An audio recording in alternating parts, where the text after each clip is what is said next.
જય માતાજી, જય રખા દાદા. મિત્રો, જે સહજ ખુશીઓ સાથે ને અનેરો આનંદ સાથે જણાવતા ખૂબ જ આનંદ થાય છે એવા મોટી કુંડળ ગામ એવા રખા દાદાનો નવરંગો માંડવો રાખેલ છે.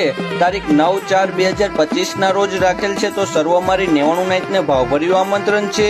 અને મોટી કુંડળના રખા દાદાના નવરંગા માનવામાં સર્વ સાનિધ્યમાં સર્વ મારી 99 નાઈટને ભાવભર્યું ને જાહેર આમંત્રણ પાઠવીએ છીએ કે દાદા, અમે તો કાળી વેલના બાળ, અમે દર્શનના તારા જોતા એવી તારી 52 ગદી ધજા લહેરાતી એવી મારા બાપ, તો દર્શન દેવા આવજે મોટી કુંડળ ગામ. તો પ્રેમથી બોલો જય માતાજી, જય રખા દાદા.